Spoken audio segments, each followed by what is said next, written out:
Shqiptarët vazhdojnë të mbështeten kryesisht te motorët e kërkimit për të gjetur informacion në internet, ndërsa chatbotet e inteligjencës artificiale mbeten ende një mjet me përdorim më të kufizuar. Të dhënat e StatCounter për majën e 2026-s tregojnë se platformat e kërkimit zotërojnë rreth 70% të tregut të referimeve online në Shqipëri. Nga ana tjetër, rrjetet sociale përbëjnë gati 30% të tregut, duke mbetur një kanal i rëndësishëm për zbulimin e përmbajtjes dhe informacionit. Megjithatë, pesha atyre ka rënë ndjeshëm gjatë muajve të fundit, teksa motorët e kërkimit kanë fituar terren. Ndërkohë, chatbotet e bazuara në inteligjencën artificiale përfaqësojnë vetëm 0.25% të tregut. Edhe pse përdorimi i mjeteve si ChatGPT dhe platformave të ngjashme është rritur në nivel global, të dhënat sugjerojnë se ndikimi i tyre në trafikun online në Shqipëri mbetet më i vogël krahasuar me forma tradicionale të navigimit në internet. Gjatë vitit të fundit ka ndodhur një ndryshim i dukshëm në sjelljen e përdoruesve. Në mesin e vitit 2025, motorët e kërkimit dhe rrjetet sociale kishin pothuajse të njëjtën peshë, secila kategori me gati rreth gjysmën e tregut.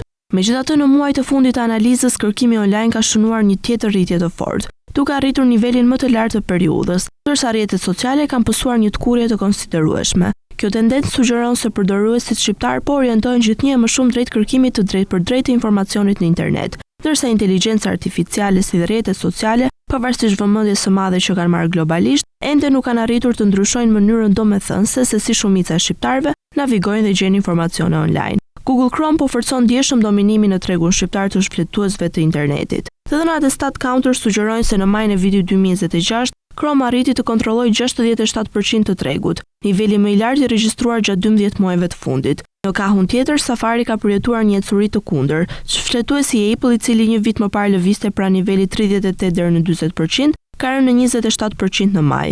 Kjo do të thotë se Safari ka humbur mbi 10 pikë përqindje brenda një viti, ndërsa diferenca me Chrome është zgjeruar ndjeshëm.